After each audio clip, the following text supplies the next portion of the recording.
Well, hey again, everyone. Hope you're all doing very well out there. And I thought it'd be kind of a interesting video here for me to kind of discuss my collection of soundtracks, mostly the stuff on CDs. But at the end of this whole thing, I will talk about the ones I have digitally. But Half Price Books was having a 20% off sale for Memorial Day weekend, and I actually picked up a couple soundtracks on the cheap that are in this entire alphabetical order collection and whatnot. But picked up a couple of them. They're really good stuff, and I thought kind of a nice idea to kind of just talk about everything I have in kind of a broad stroke in that regard. So this is all just, like I said, all alphabetical stuff, and I'll talk about a little bit of every one of them as I go along and here and there and everywhere. But alphabetically, honestly, the first one I have, which still has the price tag on, which I bought used, was the soundtrack to The Adventures of Ford Fairlane. Now, this was kind of another Rennie Harlan film, as we've not really gotten into this one in any type of way, and I doubt we will. But it's a really good soundtrack, because it's got a nice mix of everything that's going on around 1990. It's got Billy Idol, it's got Richie Sambora on here, Tone Loc, who's in the film a little bit, Queensryche got a track, and of course Dice Clay has his own track on this whole thing, and there's a Motley Crue track on this thing that I don't think has been recycled at any other compilations or any albums or anything like that, because Vince Neil kind of starts out the entire film as this big rock star called, I forget the name of it, Johnny Black or something else like that, something along that line, but he's kind of like the first main character that gets killed in the film and stuff like that, kicks off the entire plot. But they kind of did a Crue song and didn't actually have Crue themselves, because he was portraying a different character because of the plot elements or whatnot, but got cheap for $3.99 back in God knows whenever I bought this, but stuff like that. And I've got the Jerry Goldsmith Alien score. This is the one from Untrod. I got this for Christmas a couple of years back. I haven't actually listened to this one very much, but the fact is, what I've listened to, it sounds fantastic, and it's got 2 discs, and it's got a full booklet with liner notes and stuff like that. And you can always trust Intrado or La La Land Records and do phenomenal work on their soundtracks. But this one has everything from what he did originally as a score plus remastered soundtrack album that was put out in '79, and of course some rescored alternate cues, because famously they put in a lot of cues that Goldsmith did for other films, like Sang for Freud and a few other things here and there, and some library tracks.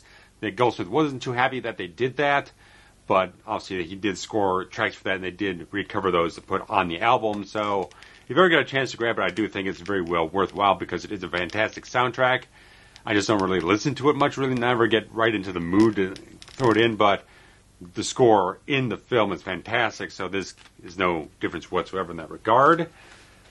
Next up is one of the few James Horner scores I have, but another one I just picked up this weekend, but really love his work for The Amazing Spider-Man. I did a video on the whole film a couple of years ago, but it's really fantastic. I think it's really just has a great heart to it, great theme. Overall, I think it's a really fantastic piece of work from him, and one of the last couple of scores we did get from him before he passed in 2015, but it's the only Spider-Man score I have, because it's the only one that really kicks into me, really sings to me, all the type of stuff. I think he did a wonderful, wonderful job in this whole thing.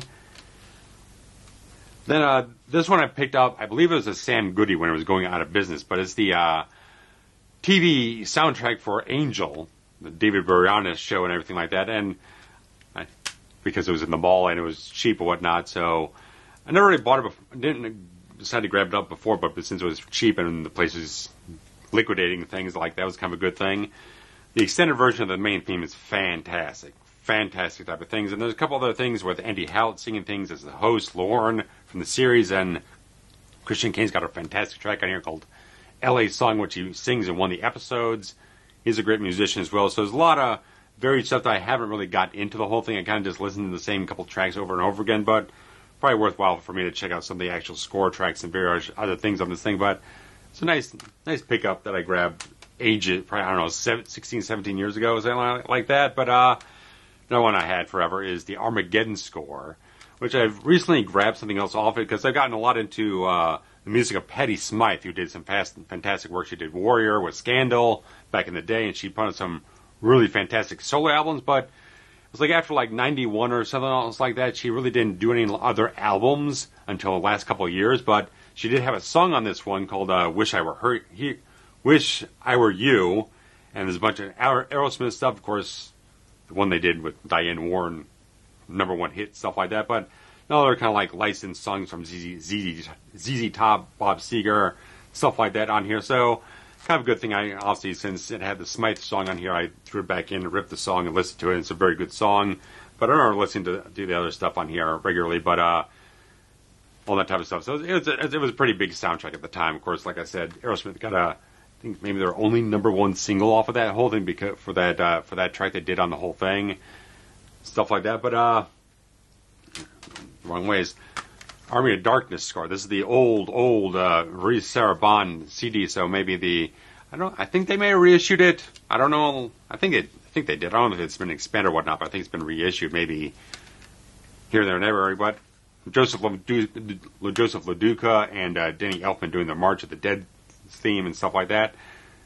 It's a fine pickup if you can grab it. It's fine if you enjoy the film. It's a good piece of work. I don't know exactly how much, like how many minutes or whatnot, but there's good 21 tracks on this whole thing, so it'd probably do you pretty well. But not one I've listened to in a very long time. Not since I probably did the big video on the trilogy several years ago. One that I probably could use from an update is the original Back to the Future CD soundtrack thing, which is it's got like 2 Sylvester tracks on it. Then there's all the other stuff from like Huey Lewis and Lindsey Buckingham and all the stuff with the band at the end. I think Marvin Berry and the Starlighters, stuff like that. So it's decent, but if you want, I know they put out an extended one way long ago. I think it's back in 2010 for like the 25th anniversary or whatnot. I learned that to my friend Eric, who's a big Back to the Future fan and a regular DP and stuff like that I worked with before, and I think he definitely grabbed that up, but I didn't act on that in that time. But interesting stuff I got here, because one of these things I did grab up this weekend, because there's all Danny Elfman stuff, Batman stuff in a certain way, but I have the Prince soundtrack. Now, back on the old formats, audio cassettes time, back when the films were being released, I originally bought the Danny Elfman score on tape thinking it was the Prince album. And it was kind of the inverse for a friend of mine where he bought the Prince album, but he wanted the score for it, and we didn't end up being traded or anything because he wasn't interested in that. What the fuck? But eventually bought this, but then this weekend through the half-price books thing, it was the half-price book sale going on, found this, figured, what the hell? It's the original soundtrack one. It's not the expanded version that was put out, but I don't think that's in print anymore. I think it's out of print right now. I think that was La La Land. But I figured, it's getting this for like $5. Why the hell not? Why the hell not? I'm thinking I'm going to get more mileage out of this than the one I bought for returns several years ago, because I tried listening to it. I don't like it quite as much. Just want to be listening to a couple tracks, and I really, really dig it. I really dig the original score for the 89 film a lot more than I do for the returns one. I just think, just overall, I think just a bigger sound to it. I just think there's a lot more, a little bit of a different vibe. I don't know. Just the fact I just like those big crescendo operatic moments in there. I think the first one has more operatic feelings to it than the second one does. So I think there's just kind of a difference of taste in that regard. But anything like that. So I've got both the Prince album and the Danny Elfman stuff. So it's pretty nice in that regard. First CD I ever bought. I mean, not personally, but my dad was like, I think it was like Columbia House or something else like that back in 1990. Bill and Ted's Bogus Journey soundtrack. Now this is all just a snapshot of the time stuff. You got stuff from Winger and Slaughter and obviously Kiss. I love the version of God Gave Rock and Roll to You 2 on this one, because on the Revenge album, it's a different mix. This is the one I actually prefer because it's the one I kind of grew up with and everything like that. But this one's kind of nice to always jump back into, kind of envelop you back in that sort of early 90s heavy metal hard rock scene. Steve Vai, King's X, Megadeth, Primus. The Megadeth song did show up on their, I think that was their compilation of all the soundtrack songs they did for like Last Action Hero and everyone else, like Shocker. That one showed up on there, but I like the songs on this thing. I like the one from Faith No More, The Perfect Crime, and Dream of a New Day from Richie Kotzen. They're good tracks, but they're definitely of their time and something like that. So anything like that, I've held on to this thing ever since, since 1990. So I like jumping back into it every so often in that regard. But really good one is Black Rain. This is the original soundtrack, not the expanded version, but it's got that fantastic Greg Allman tracking, and a really good one from Iggy Pop as well, but it has a couple of little sweets and whatnot from the Hans Zimmer score, but any chance whatsoever we get this one or you get the expanded version, definitely it's one of the best Hans Zimmer scores ever. It's so good. So bursting with that Oriental, Japanese flavor, stuff like that. The themes are so great. Awesome type of stuff. I think it's fantastic. So damn good. It doesn't make scores like this anymore. That kind of colorful flavor overall that just sounds a little bit... Today he does a lot more of that just begging percussion, big sounds type of things. I like the themes and everything, the texture he has in this entire score. It's really fantastic. But moving on to one that I did earlier this year was the score for Blink, the entire thing, mainly from Brad Fiedel, but also from the other band on this whole thing, the Drovers, who are featured in the entire film. Really good moody score. I really like the entire thing Brad Fiedel did on this thing. If you ever find anything that's not James Cameron, because all the ones he did for James Cameron are very well known and stuff like that, but if you find the couple of ones he did for like Fright Night, which I have in here, and various other things he did like the 80s and the early 90s, really nice gems. He really did a lot of interesting work, different little films here and there. So I think this is a good one. I actually found this again at Half Price Books just today, I think it was. And I was like, well, it's kind of nice to find that out in the wild or whatnot, even though I bought this quite some time ago. I was actually planning to do the video maybe like 6 months before I actually did it. And I ordered it from someone who kind of was like really freaking slow on the uptake of getting it out and shipping it, stuff like that, and it took freaking forever and stuff like that. It was really annoying me. But eventually got this where it was from like Amazon Marketplace, whatnot. But I think it's a really good one to find. And a lot of these things are not available digitally. That's kind of the interesting thing. You can't find that one. I think you can find it on a couple of music streaming services, but you can't buy it anywhere. So some things you might be able to stream it, but you can't purchase it like iTunes or Amazon Music. You can only get it on certain things like that, where you can just do it from a subscription standpoint or whatnot. But really nice thing here. I got the Clerks soundtrack. All those nice sort of 90s alternative things from Alice in Chains. Obviously, I'm a big fan of Alice in Chains. And I think it's Soul Asylum, I think, is the one on here that does the big tracks or whatnot. The print's very small in this damn thing. It's hard to read all this shit. Anything like that. But there's interesting ones on here. So, Bad Religion and Golden Smog, Soul Asylum. Stuff like that. A couple of tracks I dig on this whole thing. Of course, if you love the film, the tracks just click right in your head exactly where they fall in the moments of the entire film. Nice type of things in that regard. One I definitely picked up back right after I saw the film was the Collateral soundtrack. Now, there's several other tracks out there. I think they're on like a promotional CD or something else like that, which kind of got leaked out here and there with Antonio Pinto's work on it.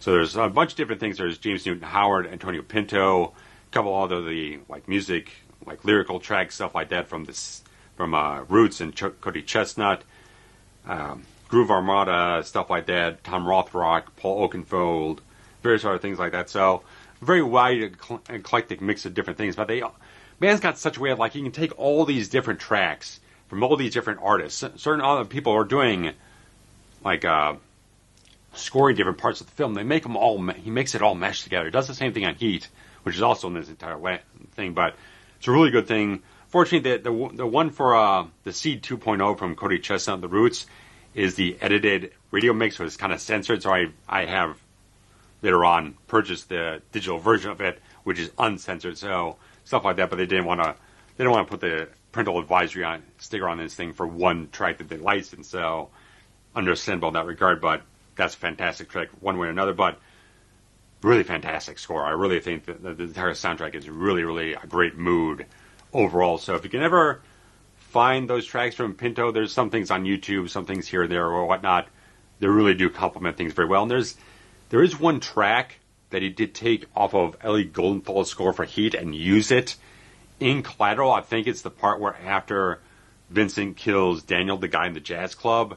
That's an actual part of the score that's taken from a point in Heat when Shirless and Macaulay or whatnot are in the doctor's office where Val Kilmer's character has been shot and he's got this entire wound and whatnot, and they have a little moment there. So interesting. It's a really good thing. It's still cello lament, so I've always kind of figured that out. I really love that track.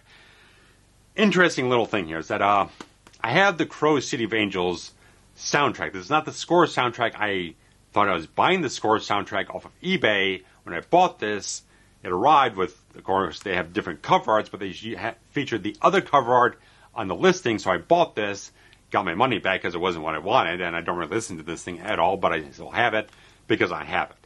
So the actual score CD is completely out of print.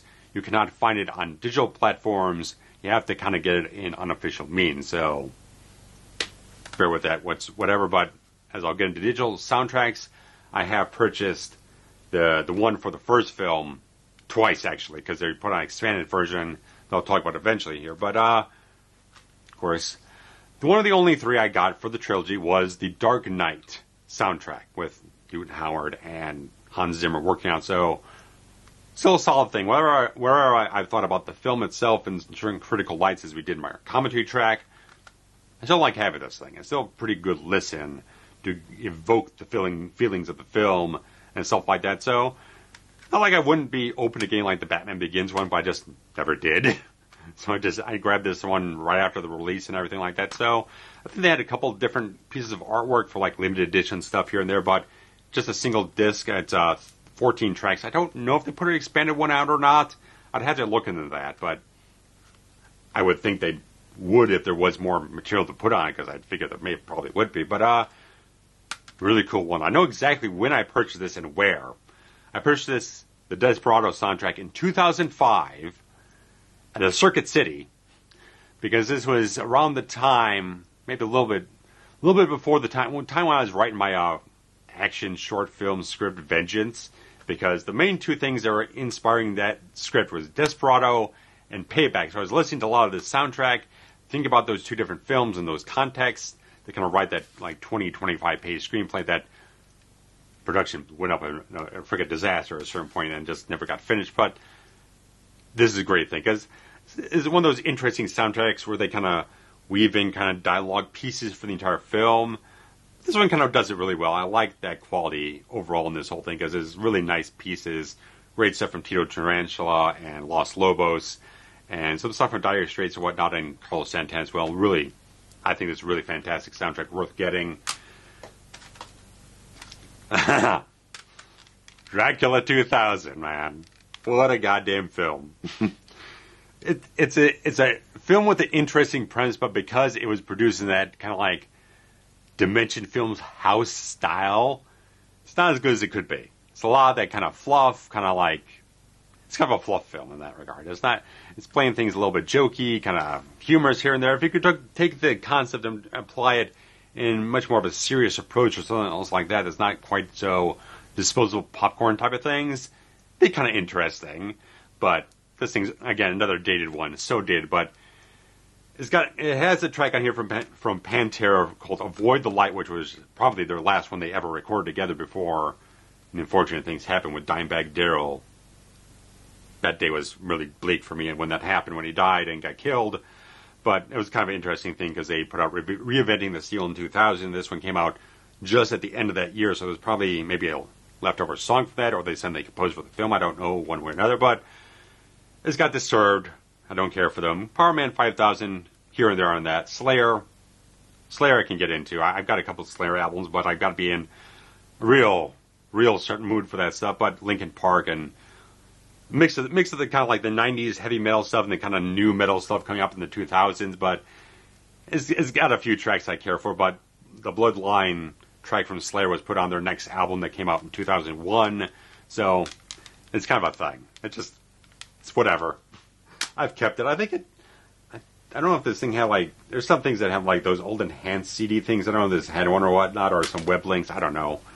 But really cool one. Of course, I'd have to have the Drive soundtrack being all that type of stuff, being so much like, what I forgot to put on my list was reminds me of something I didn't put on my list was Manhunter as the digital stuff, but being someone into that type of stuff, Manhunter, Thief, all that type of stuff, the Michael Mann type of 80s sound, I definitely love this whole thing, and the film is really good. I've talked about it before, but I've never really clicked all the way into doing something, analysis of the entire film, because there's always something that kind of throws me off in the research of it, and in terms of filmmakers' attentions or some other pieces here or there.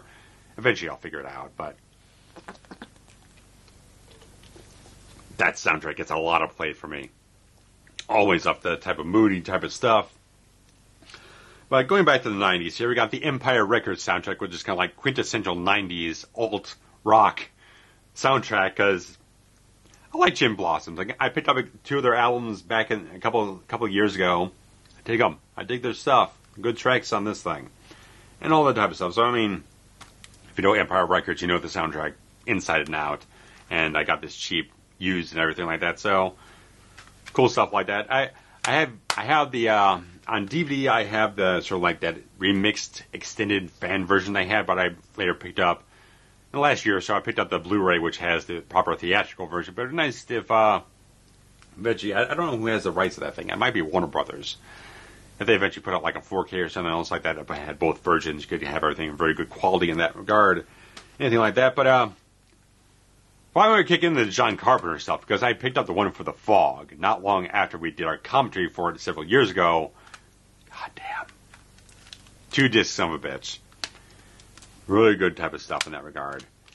This came out from Silva Screen Records, but it's a really fantastic looking package. This thing sounds phenomenal. I think it has a remixed soundtrack album than the original 1980 score cues, so you can again get both types of feelings and whatnot. But I think they all sound fantastic. I think it's wonderful. One of the best scores he's done. But moving on, shifting qualities of films here and everything like that. The Freddy's Dead soundtrack. I also remember when I got this. I bought it online back around early 05, about February 05. And again, another one that really brings you back to the time, about 1991. It's got all those Goo Goo Dolls songs. Again, another great Iggy Pop track in this whole thing. Fantastic type of work. One of the tracks Goo Goo Dolls did on this thing, it was 2 days in February, was re-recorded for the next album they put out and everything like that. But nice things on this thing. I really like it. I don't think there's any score. There's no score tracks in this thing. It's all just the licensed work or stuff like that they put on from other artists, stuff like that. But I dig a couple of tracks on this thing. It's kind of a nice thing to have. And kicking over to more Freddy stuff is the 2 Freddy vs. Jason albums. The score album from Graham Revell, who I love Graham Revell. He does fantastic work, but man, it just doesn't. I said in our commentary for it just like feels like he did on like a 5-minute coffee break or something like that. He didn't really put much effort into it. I mean, it's not a great film for him to put much effort into it anyway, but knowing that he was attached, knowing the stuff like he did The Crow and The Craft and various other things, I knew it was fantastic. The Pitch Black stuff I thought was fantastic, and this one just didn't do a whole lot for me. And then the other one's just filled with a bunch of new metal stuff. I like Kill Switch Engage. I like a couple other tracks, but the other stuff doesn't get much play for me anymore. So it's like, just kind of have another one, Powerman 5000. They were hitting off soundtracks everywhere possible in that time period or whatnot. But Sepultura, Stone Sour, Devil Driver, Chimera, Slipknot, all that type of stuff. That really kind of harder, heavy metal type of stuff, a little bit more almost edging towards the industrial stuff here and there. But when I did a video on that, didn't go too many places or whatnot, but I did grab up the Jason Takes Manhattan soundtrack from La La Land, because it had all those wonderful rock tracks that Stan Meisner and whatnot and all that other people worked on, which weren't available before. So it's like, that was the clinch thing. Like, you're putting those tracks on here, I'm getting this thing no matter what. Kind of interested maybe getting the other Friday soundtracks here and there, but they do cost a bit of money and whatnot. But I really like this one. I really get a lot of regular play out of those, the Broken Dreams and JJ's Blues and Darkest Side of the Night. It was nice they finally get an official version of Darkest Side of the Night, rip it at high quality, stuff like that, instead of having those same old bootlegs, which were good quality. But it was nice to just have everything official, because I really liked the music from the whole thing. I like Fred Mullins' score for the film as well. It was really kind of like more synthesizer, heavier bass, more percussive type of stuff. But it was really kind of good stuff in that regard. But as I mentioned, Fright Night, which has been fantastic tracks from Evelyn King and Jay Giles bands on this thing, and of course a couple of the little bit of Brad Fiedel stuff. Not too, there's only one Brad Fiedel track on the whole thing, but these things on here, you get some played for me. Good Man in a Bad Time. That one digs up, man, for Ian Hunter. Well, anything that hits up in the nightclub sequence, I'm completely on with those tracks almost all the time, whatnot. But it's really cool type of thing. I grabbed this up several years ago. I don't think I grabbed it in time. No, I grabbed this up many years after I actually did the video on the entire film, so anything like that. But cool type of stuff. It'd be nice if again, Fright Night Part 2 would be nice if anything we got for that film. No, Brad Fiedel did rescore that film as well, but I don't know if he really did anything new for it. But it'd be nice if things just broke somewhere for Fright Night Part 2 to get a proper Blu-ray release, soundtrack release. I really like to cover that on the channel because I rewatched it last year. And it was better than I remembered. I felt a lot stronger about it than I did in years previously when I probably hadn't watched it in God knows whenever. But anything like that. Of course, kind of an essential one is Ghostbusters soundtrack. I picked this up about 2015, 2014. It took me that long to get around to it. It was like $5 at an electronics store I went to around here, but they're good tracks. The Laura Branigan stuff, Mick Spiley, of course, Ray Parker Jr. is always a classic and stuff like that. The Bus Boys, cleaning up the town, all that type of stuff. Where the hell they are? The Alisi brothers or whatnot. What's on here? What am I looking at? I don't know what the hell I'm looking at. Anyway, whatever the case is, really good tracks on the whole thing. I don't know what I'm talking about. More Carpenter stuff. We got a couple of Halloween things here to go on a bit of a thing, but Season of the Witch soundtrack is fantastic. Listen, if you want to get into a really good mood that's atmospheric and anything like that, this is a really good one to grab. Anything comes from just a single CD and stuff like that. I don't know. I kind of look at this thing with a weird barcode and everything. It looked kind of, I don't know if this was, looks like it was a pressed disc or whatnot, but the barcode on the disc and everything like that kind of reminds me of the Amazon manufacture on demand stuff, so kind of an odd type of thing. It does say CDR format on the thing, but it definitely doesn't look like something you burned off of a computer or whatnot, but regardless, it's still good quality. Really good quality. I've ripped it, so anything happens to the CDR, any type of quality, you'll be fine. But I also have the original CD soundtrack for Curse of Michael Myers. Now, I have since purchased the one that's on iTunes, which has cues from both the theatrical and the producer's cut, because I love the hell out of this soundtrack. I love the vibe. I love the sound of it. I love everything that Alan Howarth was doing on this whole thing. I can't get enough of it. So if I'm really want to get into a horror mood, I have this one. I have that entire 2-set album. I just put it on a shuffle and get going on it and just kind of work on it. Or I'm trying to work on a screenplay or something else like that that's horror based.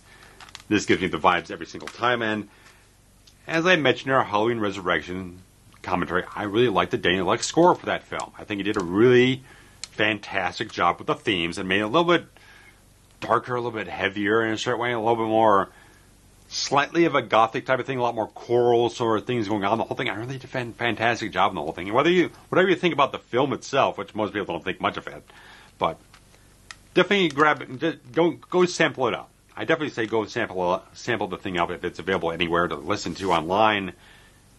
Definitely give a couple of tracks a listen because I think it really has a great sound to it. Whatever the case is, if the film doesn't deliver for you, the soundtrack definitely does for me. And as I said, Heat soundtrack, which has some really, again, all the stuff here from L.A. Goldenthal is fantastic. I love the sound, what he did in this whole thing. A couple other tracks from Moby. The Moby ones are killer as well. The guy moving over the face of the waters and the New Dawn Fades cover he did and stuff like that really just gives you all the vibes you want. It would be, I don't know if there's any additional score for this whole film, but you'd think someone would have jumped on it if there was more to release on this whole thing, but it's a really, really cool type of thing. It's got a good layout on the whole thing. The tracks like this and move it off in that regard. And anything, if I was going to make this video very, very long, I'd kind of go off and flip through the entire the inserts and stuff like that, but this one just has production stills and not much else to talk about. But definitely worthwhile to grab that one up if you love the film at all. Just really good vibes in that regard. Or Hans Zimmer. I got the Inception soundtrack, which is another moody listen to. If you want to go into it, I think it has a really good kind of almost ominous vibe to it or whatnot. It has a really powerful sensibility, despite what I said earlier about in reaction to stuff he does more today.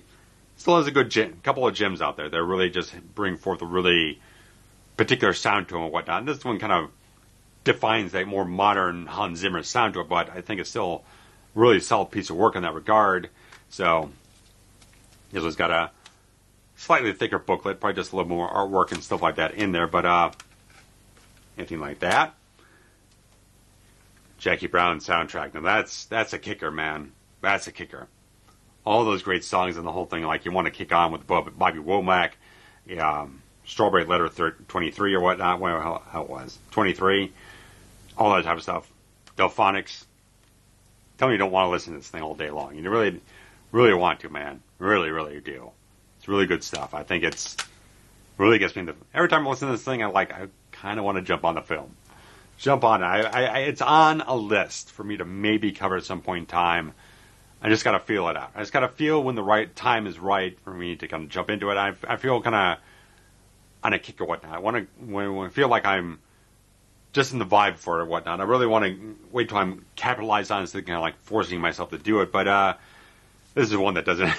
I don't know if it holds up. I don't listen to anything else on this soundtrack anymore. This Jay and Silent Bob Strike Back soundtrack, which had a few tracks I listened to a bit at the time, but man, I don't listen to much of anything on here. They had the Bon Jovi stuff, which I've gotten, like, this is like a cut down version of it. Bad Medicine, that's cut down. I've gotten it off of iTunes, off a deluxe version. Magic Carpet Ride, stuff like that, but I haven't watched this film in God knows whenever. Stuff like that. And the Afro Man track was kind of a big thing because I got high. That was a big track at the time, but I don't know. Whatever. Saw that a couple of times in the theater, but it's those films just really haven't stuck with me much anymore. I don't know. They just haven't grown with me or whatnot. They just kind of certain point of time they're very much of the zeitgeist, but they just haven't stuck with me or anything like that. Maybe the last one I watched was Clerks, and that was a couple of years ago on Netflix or whatnot in HD. I couldn't tell you the last time I watched Mallrats, Chasing Amy, anything like that, especially that film. Interesting Carpenter one. This one I got really early on before I got anything else, and it was just, it's not the actual tracks. There are re-recorded versions for this Essential John Carpenter Film Music Collection. Some of them are pretty close to their actual versions, so it was kind of nice. And some of them that aren't as close, they're kind of a nice alternate version or whatnot they kind of put on here. Got everything from Halloween, Escape from New York, Starman, The Fog, Big Trouble in Little China, Assault on Precinct 13, Prince of Darkness, Here and There and Everywhere. All that kind of 70s, 80s stuff he got in there. So it was fine. It was fine filler or whatnot before I actually started grabbing the actual soundtracks here and there, but it's okay. Make another pile. This thing's getting real high. But I did grab up the first version of John Carpenter's Lost Themes. I probably should give it another try. It didn't catch on with me very well. Maybe one track did. I think it was maybe a Vortex kind of caught on with me, but I gotta give it another try. I gotta give it another run through or whatnot to give it another vibe to it. See if it kind of stirs anything else up on me. But probably not much artwork on this whole thing. Maybe a few. Nothing really on the insert in that regard. But what I mentioned earlier was, of course, you had to get the last. If you're getting 90s soundtracks, you gotta get Last Action Hero. Again, another one. Despite what you think of the film, killer lineup on here: AC/DC, Alice in Chains, Megadeth, Queensryche, Def Leppard, Anthrax, Aerosmith, Cypress Hill, Wishbone, Tesla, and then Michael Kamen doing a track or two on this whole thing with some other people. But the one Aerosmith one with Dream On is actually, I think it's with orchestra with Michael Kamen, so it's a little bit different thing, but this thing gets a lot of play and all that type of stuff. Just really, you gotta love these tracks. If you're all into that really good sort of mainstream rock type of stuff in the early 90s, these are all the heavy hitters, sans from like Guns N' Roses or whatnot. So this is pretty much like, this was one of the best soundtracks putting out at the time, despite what anyone thought of the film. This was killer. This is definitely good things. I like Big Gun. The fact is, I like Angry Gun from Megadeth and the Def Leppard track, Two Steps Behind. That's one of their classics. Alice in Chains ones were not done by the regular mixer, so when they put out the Music Bank box set little later on, the proper engineer and the mixer and whatnot went off and remixed those the way they wanted them to. So those are the versions I have as well. So there's a much thicker sound to them. These are a little thinner sounding to a certain degree. So I definitely implore you, if you like the tracks on this thing, look up the tracks on iTunes or something else like that for the Music Bank box set. You can grab those tracks and enjoy them in the much better mixes in my regard and the band's regard as well. And of course, I have, these are not the full complete soundtracks. I wasn't aware until pretty recently that they did ones that were more expanded, but the Lord of the Rings ones from Howard Shore, I have these versions right here that have, I don't know if I think they're only they're only single discs, so clearly they don't have everything on it because obviously, like I said, they put out much more extended ones later on. And the thing I was always a little annoyed by was that they had the extended edition DVDs, which I have back down here, a little hard, but these are in the same style as the extended edition DVDs, but they didn't color code match them. It's annoying. It'd be fantastic if they kind of cross-populated that in a certain way, kind of made sure everything lined up, because so the DVD for Fellowship is green, but this is red. Two Towers is red, but it's blue here. And this one's green here, but it's supposed to be blue over there. Anything like that. But I had these sitting around for so long that it's like, man, I never ripped these in my freaking iTunes or anything like that. So it's like I put them on there and stuff like that. So I can tell you, they are fantastic. They've won awards. They deservedly won awards because Howard Shore did an amazing job in that regard. And of course, if you want 80s soundtracks, you probably have to have the Lost Boys one. The Tim Capello track alone, come on, whatever the case is. But Lou Gramm, Roger Daltrey, Gerard McMahon, Echo and the Bunnymen, In Excess. Gotta have this stuff. You really have to get this stuff. I remember when I bought this at Best Buy, the cashier, she told me, she kind of commented the entire soundtrack saying how good it was and stuff like that. So, gotta have that. And another Hans Zimmer one that I got the day after I saw the film at a midnight screening was indeed Man of Steel.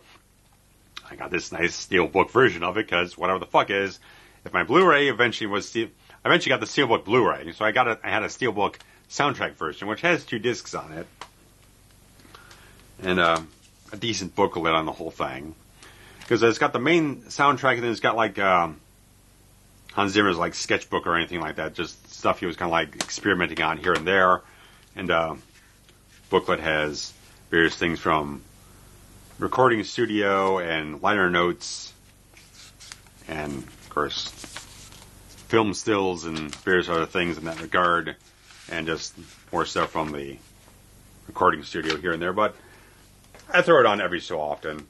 I can't tell you the last time I actually watched the film, but I dig the soundtrack or whatnot. I'm not going to say it's superior or anything like that to Williams stuff, but it has its own vibe that I find very compelling.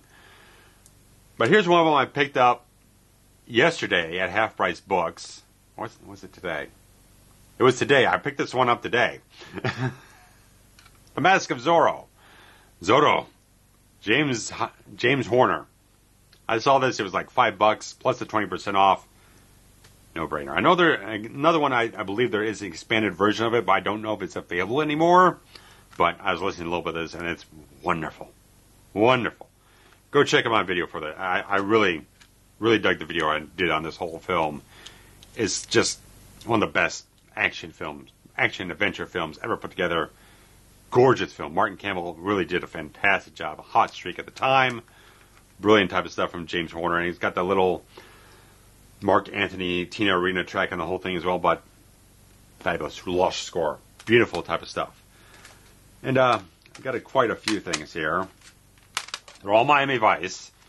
I've got Miami Vice 2. I don't have the first one because I already have a lot of the tracks from that, which had In the Air Tonight and the main theme and various other little things on there, whatnot, that I already owned or whatnot. But this one had other tracks that weren't quite as available, such as Crockett's theme, When the Rain Comes Down, which is Andy Taylor, fantastic track.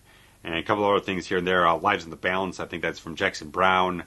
And the New York theme and the original Miami Vice extended theme, which I already did have, but this is not the extended version. I do have the extended version on like one of those TV theme song compilation albums, but this is like the original, like straight 1 minute version of it. But really wanted to get this one because it just has I've heard other rips of Caracas theme, but they weren't nearly as good as this thing. This sounds so much better. Really fantastic sound of it. And of course, I got soundtrack albums of the film, which I really dig. The John Murphy stuff has that ominous, foreboding quality. And of course, you got a track from called Auto Rock from Mogwai, which I thought was really fantastic.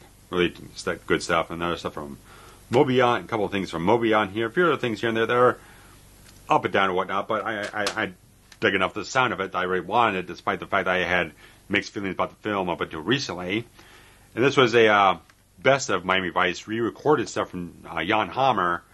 So it's all the same stuff you heard from the series. He just put in new recordings back in like 04 or something like that. But I dig it. I dig the sound of it in some places here and there. But yeah, there was a much larger set he put out on this whole thing. It's like a couple of discs on the whole thing, which is much more expansive. But I don't think it's quite as easily available or whatnot. But it's probably worth checking out if you do like Jan Hammer stuff.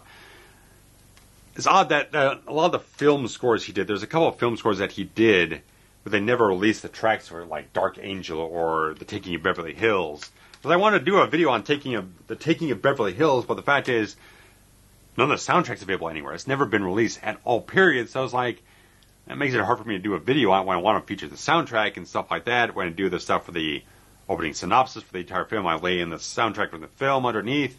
And when I talk about the soundtrack, I like to have some of the tracks playing as I talk about the whole thing. But if I don't have that, that kind of zaps a certain amount of quality out of the video. So I really can't discuss it much if I don't have tracks from it to really use in the video. I slipped by a little bit when I did Wanted Dead or Alive, the Rutger Hauer film. None of it was released digitally. It was only available on vinyl. And so I was able to just snip a couple tracks from like end credits or some other places here and there where were just enough of a isolated piece of the score I could use in the entire film, enough to make use of it in the video. So I skirted by just a little bit on that regard, but in other things like that, it kind of tanked things. So there was that, and there was also the film Shakedown, which has a score from I don't remember who right now, but that thing never got a soundtrack release. I wanted to feature that really, really recently, but because there was no soundtrack, I really couldn't do anything like that, and it really kind of annoyed the hell out of me because I really want to talk about that film, but I don't have a soundtrack, and I was like treating like Entrada, La La Land, stuff like that. Like, this would be a nice one to get, and I got nothing from it. Mission Impossible 2 soundtrack. I actually have because I'm big enough Metallica fan, I actually bought the single version, If I Disappear, so I still have that, but I think it's a little bit scratched. So it doesn't come off as well, but another thing that's getting a little bit on the dated side, that fucking Limp Bizkit version of the theme. God damn it. This is the most forgotten Mission Impossible film because they just have no time for it. It didn't fit anywhere into any sort of lore. Didn't work very well critically in that regard. But I don't know. Buck Cherry. I like Buck Cherry well enough, and various other things. Chris Cornell's got a track in this thing. Godsmack and people like that. But I don't listen to anything off of this soundtrack. I just have it. I just happen to have it. Anything like that. But whatever the case. The thing that started the Napster freaking crusade was that I Disappear track getting leaked and all of the different things. It's the most horrible thing for that movie. But J. Peter Robinson score for New Nightmare, Wes Craven's film, really fantastic. It really just has such a big quality to it. It's not your typical sort of horror score. When it gets into the bigger things, it just has a bigger sensibility overall. It's playing for a much bigger canvas than you had in other Elm Street films and stuff like that. I think it's absolutely wonderful. This one took a little work to get because I originally ordered it off of Amazon and the thing got lost in transit somewhere and I got a credit for it because it never showed up, but eventually did obviously obtain it through other means. But over the top. Winner takes it all, loser takes the fall, and hit me halfway. So all you really need to know. Me and Steve both grabbed this up right after we did our comedy for because Yeah, we can't live without this stuff. I live with that Sammy Hagar track pretty freaking often, so it's worthwhile. We grabbed this off of Amazon, brand new, readily available. Oddly enough, not available on digital. You can get the Kenny Loggins track, but you can't get the soundtrack proper on digital platforms. So interesting little licensing things in that regard. But one I picked up yesterday was not Half Price Books. It was another secondhand store. The Pirates of the Caribbean soundtrack. God damn.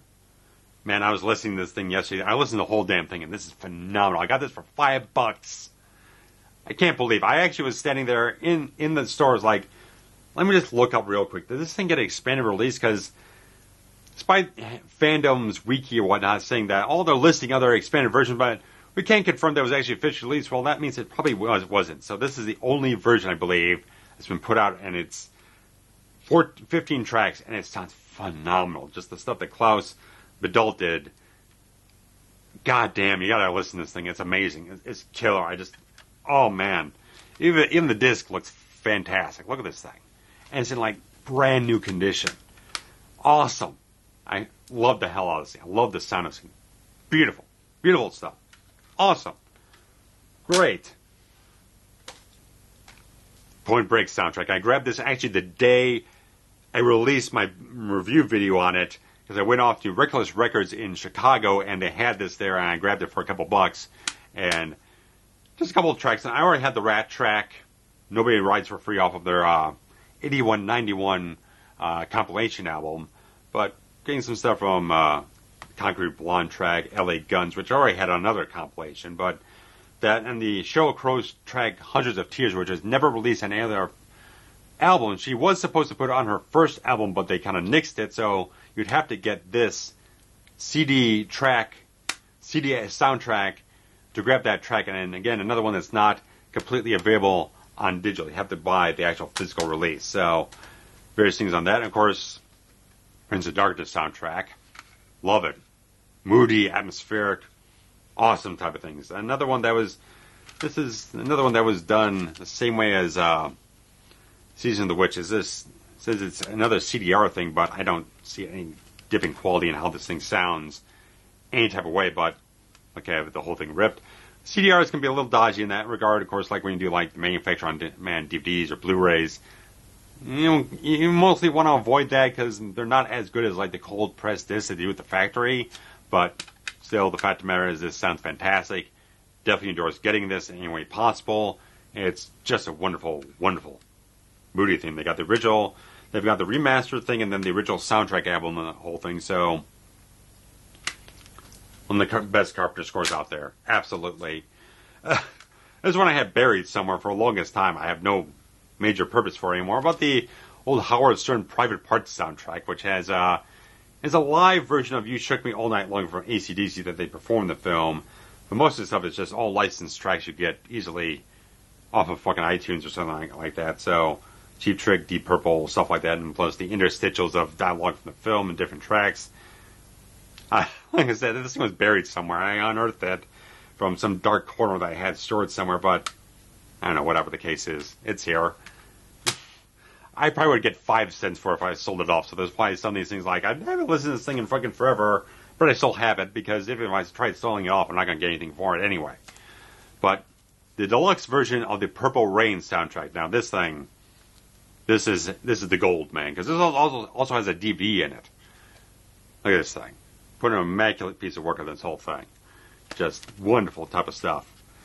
Remastered soundtrack, original soundtrack album. Then they have all the previously unreleased stuff from the vault. They got the edits and the B-sides, and then the DVD for live concert stuff. Definitely worth getting. I grabbed this thing up. I think I grabbed it up pretty quickly when it was released, because I remember grabbing it up on a Friday at a Best Buy before I went into work, because I needed something to make me feel better that day, and this really did the trick. I really love this film. I've been around maybe doing a video on it, but I don't know. I just don't feel like I'm the right person for it. I don't know. I don't feel like there's. I just want to enjoy the film. I don't think there's. It's one of those films like you either really enjoy it because the music's so good and you kind of enjoy the story for it, or kind of like the lack of acting quality or something else like that really kind of tears you off in the whole thing. There's certainly a certain major suspension of disbelief going into the entire story of the film. to a certain degree, it's like all these bands are scraping by at this local club. They end up affording all this designer wear and stuff like that. But it's kind of a slightly fantastical interpretation and stuff like that. So, regardless, if you love the soundtrack, you probably love the movie and stuff like that. It's one of the best soundtracks that are put together, one of the best albums put together, bar none. Won Grammys and all these different things. So, I love it. I love the soundtrack altogether. I've gotten the tracks from the time, at least Jungle Love, and the Des Dickerson song that was done in the film, Modern Era. He put that out, I think it was on Bandcamp like a long time ago, where you could buy it, get a high quality MP3 or something else like that. So I grabbed it up right away when he put it out. So that's cool. So I got all the commercially available music for the entire film up on that thing. So there's that. And Roadhouse. Gotta get this thing for the Jeff Healey songs, man. Just great stuff. And there's a Bob Seger thing, Otis Redding. Patrick Swayze ones are really interesting because I'm not doubting that it's Patrick Swayze singing, but it doesn't sound like him at all. It doesn't sound like him at all. The singing voice doesn't sound anything like the actual speaking voice. So sometimes it happens. Like certain people just don't sound the same when they're singing, when they are just chatting with people and stuff like that. But they're still fantastic tracks. Fantastic stuff overall. Really just worthwhile to grab this thing up. I think I grabbed this up at a Barnes & Noble one night or something else like that. I don't know. I just kind of raced out to kind of grab it for some degree. But, so this is one I've had since the late 90s, was this Rocky Story one, which I think is still available. It's got all the main tracks from the first 4 films or whatnot. Put this out in 1990, so right when Rocky V was coming out, but that didn't really have any notable tracks attached to it, but it has Eye of the Tiger, Burning Heart, and Living in America, No Easy Way Out. This gets major play for me. These are all great tracks. Some Vince Nicola stuff, a little bit of 2 different versions of Gonna Fly Now. One's more of the regular version, one's a bit more of a somber kind of piano version, so well worth picking up. I think it's a really, really good work. There are some better mastered versions I've heard of Eye of the Tiger out there, but you kind of have to look around for like Steve Hoffman forums where they talk about a lot of dynamic range and mastering and remastering stuff with different things. But one of the most common soundtracks of all time is the Saturday Night Fever one, which I also grabbed up at a Reckless Records in the city because I was just out there one day doing stuff, and it's like, well, they have it. Might as well buy it. Because everyone else has it, why shouldn't I have it? I did come across recently, I was looking around at all the soundtracks this weekend, it's like a 2-disc version of the whole thing, but this is probably much more of a more recent mastering version of it. It has a cover of 95 on it, so anything like that. So it's fantastic. The Bee Gees songs are just classics. They're fantastic songs. Scream soundtrack. I did have the Scream 3 soundtrack for a while. I think I tried selling it off quite a few times before it actually took.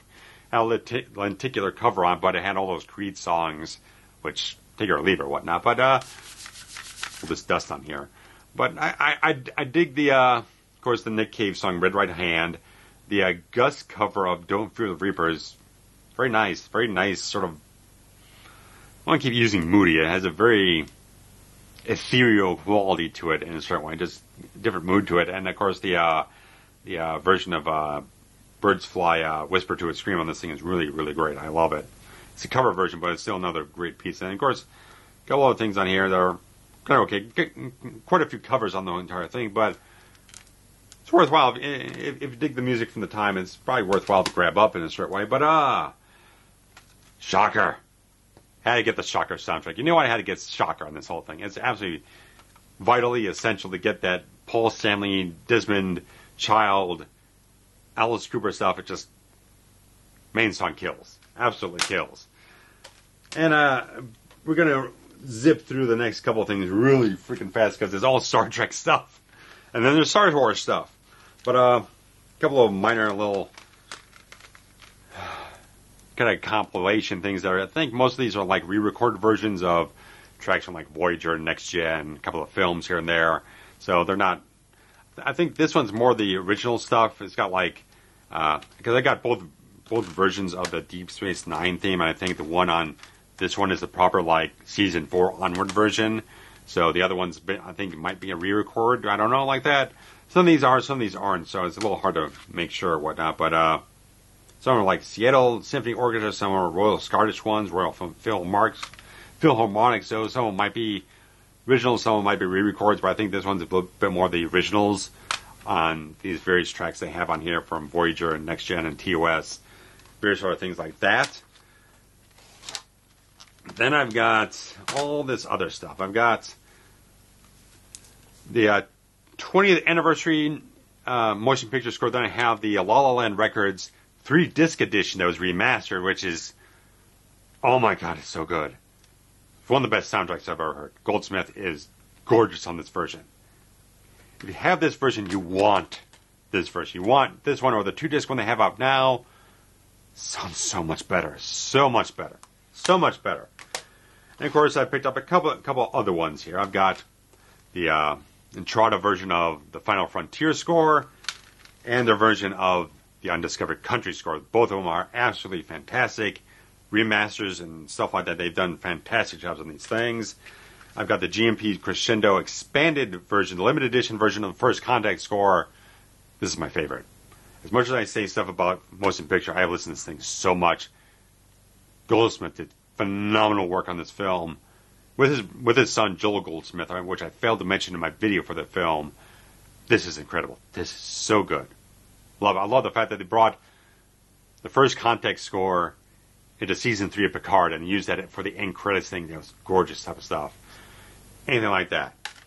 And I've got the original soundtrack version of Nemesis score. I haven't picked up the expanded version, but it's pretty good. It's pretty good to listen in some places, but I haven't really gotten into it too much. But I did buy the Picard Season 3 soundtrack on iTunes the day it was released, the day after I saw the IMAX event on it. Brilliant. Brilliant stuff. They said if the demand is strong enough, they might do a Volume 2 on that thing because there are certain tracks and themes and whatnot that were not included on that one, including the stuff they used from First Contact, which some people kind of asked them why, where was that end credits version and whatnot, and said, well, there's enough demand, we might do a second volume of the release of that entire thing. So there's that. And we'll move very quickly through the Star Wars stuff. Now, I have all the original CD soundtracks for the prequel films. So I have Phantom Menace, Attack of the Clones, and Revenge of the Sith. All very good stuff. I did pick up the Ultimate Edition of the Phantom Menace score because there was so much demand for that score. They actually put on, I don't know if it's 100% complete, but it's much more expansive and stuff like that. So it's something you really want to. A lot of times I'll just put stuff on shuffle and whatnot, but this is much more of a one you want to listen to like straight through because a lot more cut up snippets and whatnot of individual tracks, stuff like that, because kind of how it plays out in the film. You're going to do much more of an expanded type of thing, maybe have shorter cues in the entire thing and not string them all together. So some of the tracks are very, very short in some places here and there. So there's a lot more of a thing where I just kind of listen to the original soundtrack version instead of the Ultimate Edition one. But if I ever want to really kind of delve more into it, I'd probably just put that on straight through and listen to it in that regard. And, of course, I do have the 1997 Special Edition 2-disc ones of the original trilogy, which I did talk about in my video about the 1993 soundtrack anthology thing, which you can check out. I won't bore your time with it in this one. If you want to check that out, go ahead and check it out. And, of course, the only other one I have is for The Force Awakens, which I bought the day after I saw it in a Thursday advance preview screening, and it's a very, very good soundtrack. Because I didn't get on with any of the other films after that, I don't own any of the soundtracks, even though I'm kind of tempted to kind of just check them out just for the sake of it. Certain films and whatnot, there's like one or two here which I have a soundtrack for, which I haven't seen the film for. So I don't really have that much of an excuse, but it's certainly an odd thing to own the soundtrack for a film you've never seen before. But Superman the movie one. This is the I think it's a 20th anniversary one. I actually bought this after Christopher Reeve made his guest appearance on Smallville, and they used all that John Williams music in there. And I was like, yeah, I went off and to a Barnes and Noble and bought this thing pretty fast. And it's got this nice booklet, anything like that, with all this extra photography and everything like that in here. So that's kind of a cool thing. And this one has a nice slipcase on it, stuff like that. So it's nice. I would kind of maybe want to get the newer one, but I don't actually find myself listening to it that much. I really do find myself listening to the Star Wars ones very much from Williams. Not really the Superman one. That never really kicks on as much for me as you think it would. But yeah, okay. So I have the Terminator one. This is the remixed remaster one that Brad Fiedel specifically oversaw and mixed it the way he wanted to mix it, because originally the film was done in mono. So this is in stereo. This is the first proper version mixed and approved by him in stereo, and it sounds phenomenally good. Definitely grab this. There's not much to this physical release. There's nothing. This is all you get. But I got it off of Amazon, where they gave me an auto rip type of thing, which was variable bitrate, but I re-ripped it with constant bitrate. Even though variable bitrate kind of saves you more space, I prefer the constant bitrate stuff just for certain reasons in that regard. But I have the original Brad Fiedel T2 CD soundtrack, but the thing was, this one was pretty compressed back in the day. I actually got the 2017 remastered version on iTunes, and it blows this fucking thing away like living hell.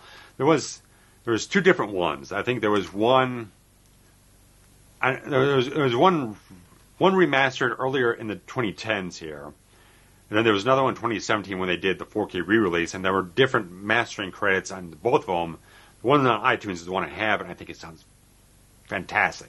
Way more dynamic range, punches up a lot better. I definitely thoroughly endorse that version. But Thief's soundtrack from Tangerine Dream can't be without this. Fortunately, it doesn't have that Craig Safran track on here. I did eventually locate that. That has that last track that ends at the end of the film, where Frank James Caan's character has blown everyone away. He's kind of walking off in the night and stuff like that, which is kind of a takeoff on a little bit of a Pink Floyd track, but which I've always kind of noticed. Every time that Pink Floyd track comes up on the radio, it's like, man, that sounds like the end song from Thief. Apparently it was really templated on that. But really had to grab this all over the place. And I have the original Top Gun, and I have Top Gun Maverick, and kind of have to have both.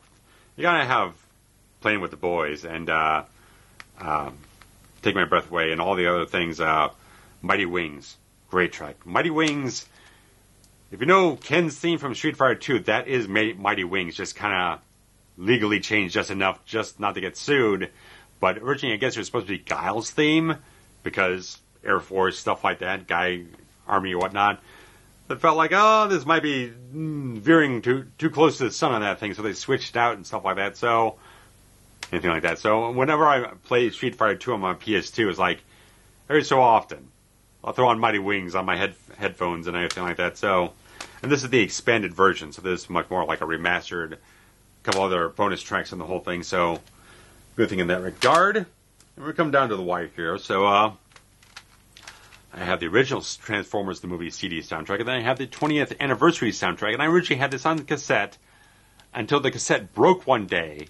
And I made good on my promise that whenever the tape would run out on me, I would immediately go out and buy this thing from like a Warehouse Music or what it was. It was like a Blockbuster Music back in like 97 or 98 or something like that. So right after I got home from school and the thing was broken, I went right out and bought this thing. I could not pass up getting this thing with the extra Vince DiCola tracks. They sound fantastic. Really have to grab this thing. Really have to have this thing. I don't know which version is available on streaming or iTunes or anything like that, but if you can't grab this one, this is definitely the one to grab. And, this is one of my favorites. Usual Suspects soundtrack from John Ottman. I listen to this thing like 100 goddamn times. I love the sound of the thing so much. So much so that for a longest time, if I was having trouble sleeping, I'd actually put this one on.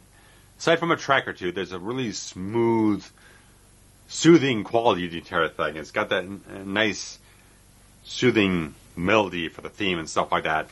I'd put this on and shuffle and whatnot, trying to doze off to a certain degree. So, certain ones on that regard I have there. But the Carpenter one is Vampires, which I bought like right in 98 when the thing came out.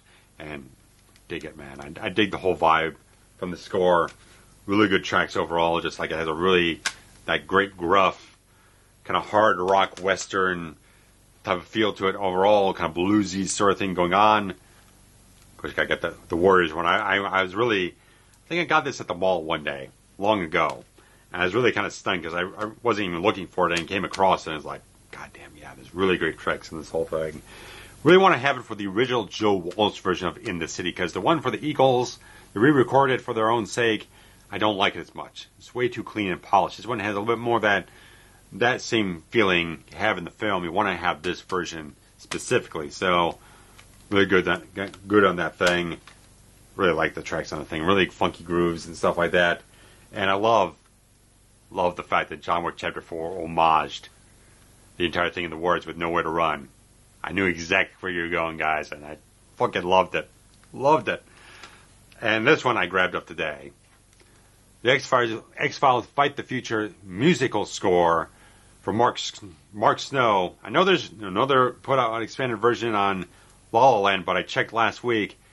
It's out of stock. It's out of print. I don't know if it was a limited edition and it's out of stock, so who knows. But the fact that I got this thing, I listened to that Throndian X, that big theatrical version of the main theme. Sounds so fantastic. I've been watching a lot more X-Files lately, and I've got it in my head. I was like, had to get this one. Had to get this one so much. Really cool type of things. Again, I got it for 20% off of like $4.99, $5.99 today. Anything like that. So, last one I have, this is in that category of a film that I have a soundtrack for that I have not seen the film for. That is Young Guns 2. I probably should have seen these things by now, but I still haven't gotten around to it because I'm so busy all the time. But John Bon Jovi did the entire damn soundtrack, and Blaze of Glory is a goddamn great track. Great friggin' video. I gotta see this film eventually, because William Peterson's in it, and I gotta see this thing. But I like Emilio too, so I gotta get up on this thing eventually. No, what not or whatever, but I picked this up last year, and I just like, it's a really, really great, just to have an official version of Blaze of Glory to enjoy. Awesome track, awesome stuff in that regard. So that's everything I have in terms of physical media stuff, but breezing through the stuff I have digitally, I have the Michael Giacchino Batman score, The Batman, from last year. I got Pinar Toprak's score for Captain Marvel, because, I don't know, there's just something about how that score went off. Whatever the case is about the film itself, it's something about usually when I put it on that score, I get a really positive vibe over it, and it really puts me in a good mood. The John Carpenter's Christine score, which I grabbed it on iTunes, getting the CD, because I just felt like the CD looks like the same old one they put out way back in the day, because they haven't updated the artwork or anything like that. It's still like the really old artwork, so I grabbed it off of iTunes because I felt like it would probably be better mastered to a certain degree. And the Crow Deluxe Edition, and I also had before that the original score version from Graham Revell. I kept tipping back and forth one way or another. We're going to grab the CD version from Sarah Bond, but it was being like $25 for the CDs, two CD set plus the shipping on top of it. And I was like, I eventually buckled and just grabbed it off of iTunes for cheaper. But regardless of that, I think it's one of my favorite scores. Another one that I kind of put on every so often when I really need to kind of doze off to something other than a podcast. So that one has some great tracks on it. Wonderful score. That's the one I've measured Graham Revell against ever since. So I was like, he's hit it that high up at that point in time. And I know he can do it because he's done it time and time again. Like I said, he's done like Pitch Black films, stuff like that. I've heard his work on so many different things. So when there's a few things that just kind of don't hit off quite as well, I'm kind of a little disappointed because I know he can do phenomenal work. And then I did grab the John Carpenter score for last year's Firestarter, because despite the fact that the film sucks, the score is awesome.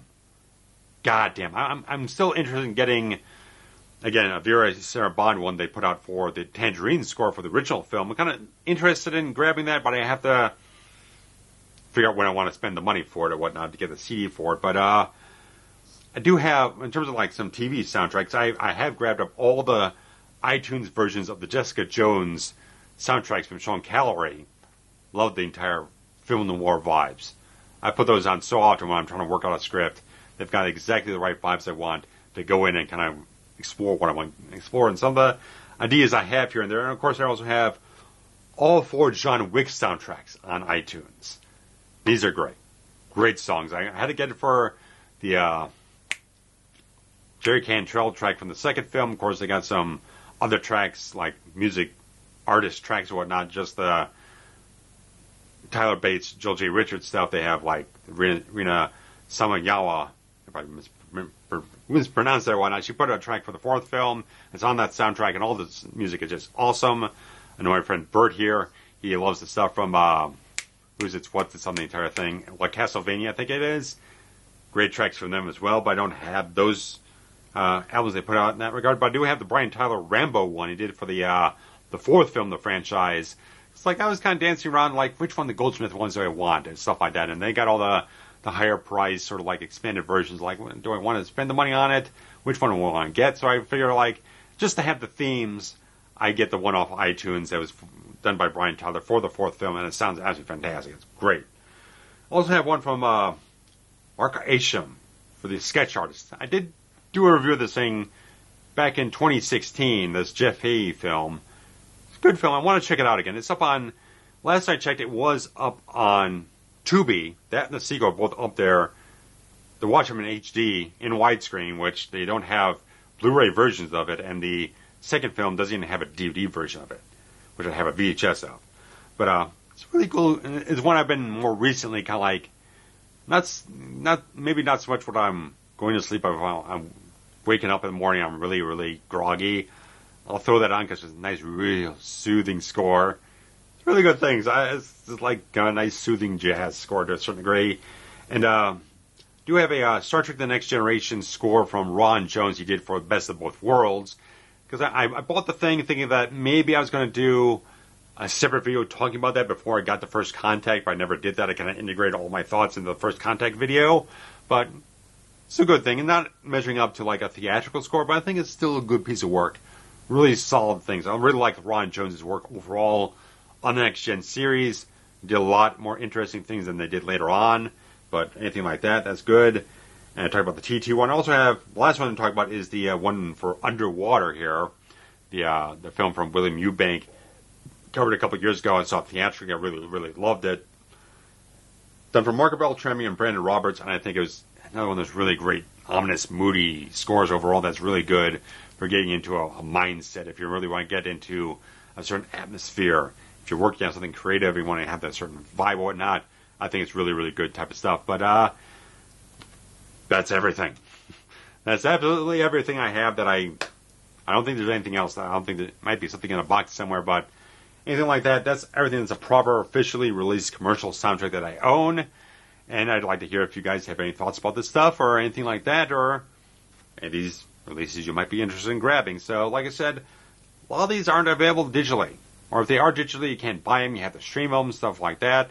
Maybe find them on YouTube, but unofficially, some things here and there. So there's a lot of spotty things here in terms of like, because we got a lot of these things that have like different artists on and stuff like that. There's a lot of licensing deals that have to go off, and when they had them in place for CD, they might not translate over to digital streaming platforms, stuff like that. So it's all stuff they have to renegotiate and get new contracts and blah, blah, blah, blah, blah, blah. So some of these are harder to find than others, and so you have to look in the right places or find stuff on eBay. Hopefully they're not too pricey.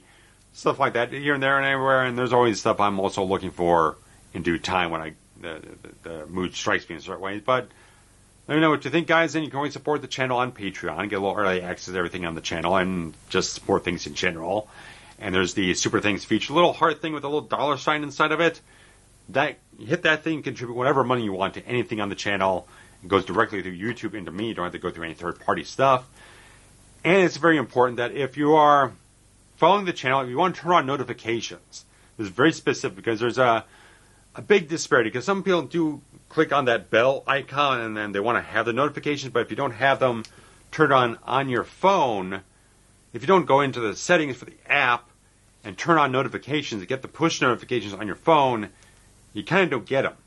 You'd have to go on like this specific little tab at the corner of the app to kind of grab them and see what's happening. So if you're going to turn on notifications, make sure the app notifications are turned on for the YouTube app so you can get them on your screen, anything like that, so you can be notified whenever I post something on the channel. So that's very much a particular thing because it's apparently like about 2,000 subscribers that have turned on notifications, but only 700 of you guys actually receiving the notifications through the push notifications on the app. So that's a very particular type of thing to check the settings on your app to make sure you get those so you can see exactly what's going on here and not miss out on anything that's going on the channel or any other channel that you're getting subscriptions to and have notifications turned on for. So guys, definitely check that out. I'll be around with you guys soon. So guys, thanks much. Take care. Bye-bye.